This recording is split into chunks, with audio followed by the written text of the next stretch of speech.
sore, kembali di channel YouTube saya, Dina Maradona. Oke, kali ini saya mau menjelaskan tentang materi kuliah di semester 2, yaitu fisika. Soalnya nomor 1, seorang konter bandara memindahkan koper seberat 8 kg.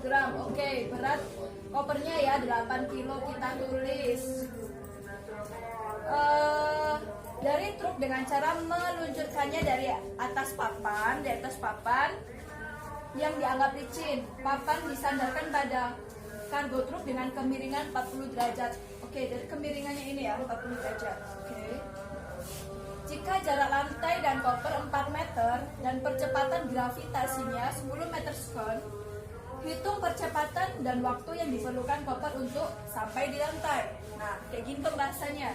Diketahui M ini adalah massa benda. Tadi kan kopernya 8 kilo, kita tulis. Terus S ini adalah jaraknya. Lambda 4 derajat.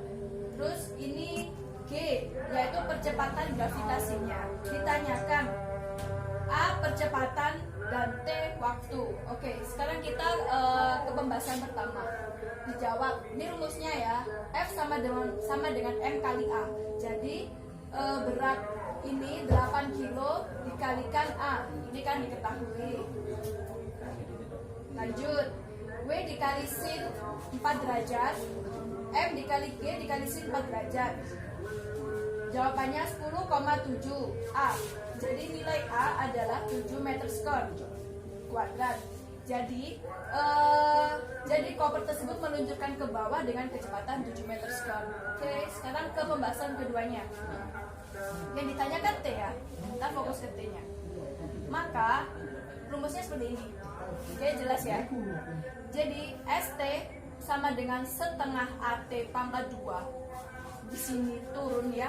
Ini 4 sama dengan setengah dikali 7 dikali T pangkat 2. Oke. T pangkat 2 8/7. Akar 8/7 sama dengan 1,6 sekon. Jadi waktu yang diperlukan koper untuk sampai ke lantai adalah 1,6 sekon. Oke, sampai sini paham? Lanjut ke soal nomor 2. Oke, sekarang kita lanjut di soal nomor 2 ya. Soalnya begini. Sebutkan dan jelaskan 3 jenis gaya. Gaya di dalam fisika dibagi menjadi 2.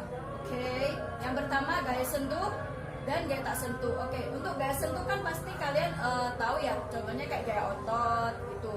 Terus yang kedua gaya tak sentuh. Contohnya kayak gaya gravitasi atau gaya magnet.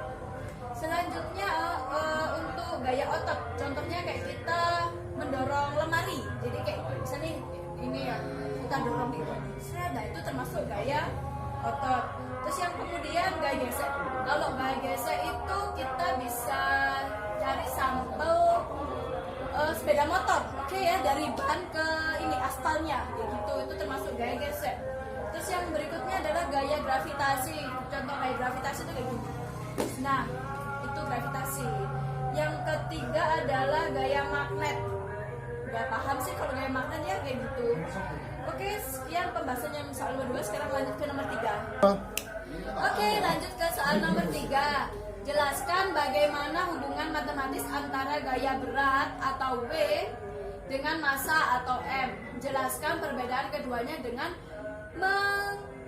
mengilustrasikan perbedaan berat benda di atas permukaan bumi dan 30 km di atas atmosfer. 30 km di atas atmosfer. Jadi ini bumi 30 km, lumayan ya. Oke. Jadi gini, secara matematis hubungan antara berat W dan massa dapat ditulis sebagai rumusnya, yaitu W sama dengan M kali G. W itu berat benda, kalau M itu massa benda, dan kalau G itu percepatan gravitasi.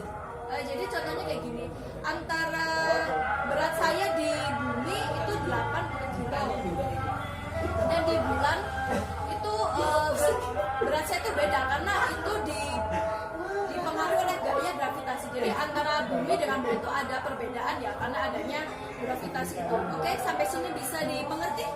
Saya rasa cukup ya. Lanjut ke soal nomor 4.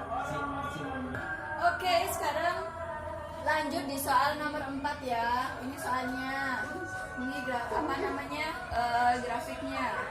F2 sama dengan 6N ton. F1 sama dengan 4N. dari sini. Hitung resultan vektor pada gaya tersebut dan tentukan arah resultan vektor gaya tersebut. Yang pertama-tama kita harus menggambar ini ya, apa sih namanya kolomnya antara X dan Y. F1, F2, F3, F1-nya min 4 karena ini di sini jadinya kan min. Y sama dengan 0, F2 0, ini Y-nya sama dengan 6. F3 dikali cos 53 derajat, 8 kali 0,6 sama dengan 4,8. Untuk yang Y-nya F3 sin 53, 8 kali 0,8 12,4. Pembahasannya seperti ini ya. R sama dengan akar sigma fx pangkat 3 ditambah sigma fy pangkat 2. Dijabarkan kayak gini sesuai ini ya, 0,8 pangkat 2 ditambah 12,4. Oke, jawabnya seperti ini. Akar 154,4 sama dengan 25 dikali 6,8 akar semua ya, jawabannya ini 5,68 akar 68, sorry. Sekarang di yang B ya, arah resultan tan delta sama dengan Fy per Fx 12,4 per 0,8 15,5 sama dengan 86,3 derajat. Oke, sampai sini pasti udah paham ya. Lanjut ke soal nomor 5. Kok di KDW? Oke, sekarang lanjut di soal nomor 5. Jelaskan perbedaan energi potensial dan energi kinetik. Jelaskan dengan contoh. Oke. Perbedaan energi potensial dan energi kinetik adalah dalam sebuah contoh kayak gini ya. Misalnya pohon nih kayak gini, pohon. Anggaplah ini sebuah pohon kelapa, ada buahnya, ada daunnya. Oke. Nah, buah kelapa masih berada di pohonnya memiliki energi potensial karena kedudukannya itu terhadap tanah. Jadi jauh gitu loh. Oke. Lanjut sekarang, ketika daun kelapa tadi jatuh ke bawah tanah, yaitu bisa dibilang adalah energi potensial karena kedudukannya terhadap tanah juga 0. Jadi ya udah di tanah, alhamdulillah ini buah kelapa dan di tanah. Oke, lanjut. Energi kinetik. Buah kelapa jatuh memiliki energi kinetik karena gerakannya. Jadi tuh yang energi kinetik itu gerakannya gitu loh. Jadi ini buahnya jatuh terus. Itu namanya energi kinetik. Oke, lanjut. Dari pembahasan pohon kelapa tadi itu ada persamaan atau rumusnya. Saya jelaskan ya. EP sama dengan M kali G kurang min H. M sama dengan massa, G gravitasi, kalau H itu ketinggian, jadi ketinggian. Semakin besar M, maka semakin besar EP. Semakin tinggi kedudukannya benda terhadap tanah, maka EP juga semakin besar. Oke, lanjut. EK sama dengan rumusnya ya tadi ya. EK sama dengan 1/2 dikali M dikali V pangkat 2. M sama dengan massa, V kecepatan. Semakin besar M sama dengan V, maka semakin besar EP-nya.